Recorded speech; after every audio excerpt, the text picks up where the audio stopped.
पाहताय ना यांच्या चेहऱ्यावरील आनंद? हे हास्य खूप काही सांगून जातं।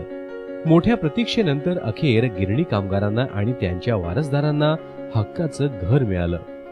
15-16 वर्ष झाली मिल बंद झालेली होती, अजून आम्ही कधीच मी सोडतला आली नाही, पण ह्या वेळेस मी अगदी वाटलं होतं की मला नंबर येणारच आणि मी सोडतसाठी आली आणि मला नंबर लागला, त्यामुळे खूप मला आनंद आहे। प्रत्येकाच्या इच्छाशक्ती वेगवेगळ्या असू शकते त्या की आपल्याला मुंबईतच असावं, कुणाला बाहेर असावं। माणसाला शारीरिक जो रोग घडतो प्रदूषणामुळे, तो बाहेर तुम्हाला जर चांगला श्वास घ्यायला मिळत असेल तर तो हे काही वाईट नाही। वांद्र्यातल्या रंग शारदा सभागृहात शुक्रवारी गिरणी कामगारांच्या घराची सोडत निघाली।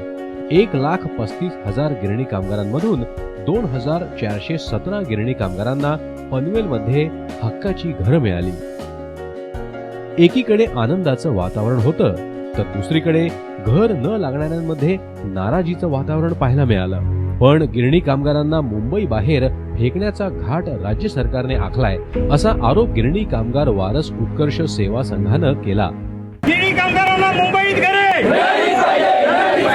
आज जे लोक असं म्हणतायत की बाबा मुंबईच्या परिसरात हे आहे, जमीन आहे, तर माझं असं म्हणणं तुमच्या समोरच त्यांनी मांडावं ना, कुठे जमीन आहे, कुठे किती घरं तिथे होऊ शकतात आणि कोणाची जमीन आहे, हे जर त्यांनी जाहीर केलं तर आम्ही त्यांना सपोर्ट करायला तयार आहोत। या सोडतीत आकर्षण ठरले ते स्वीडनवरून आलेले परदेशी पाहुणे।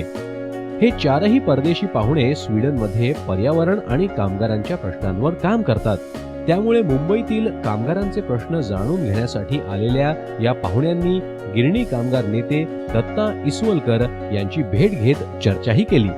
त्यामुळे रंगशारदामध्ये काही खुशी काही गम असं वातावरण होतं। मुंबई लाईव्ह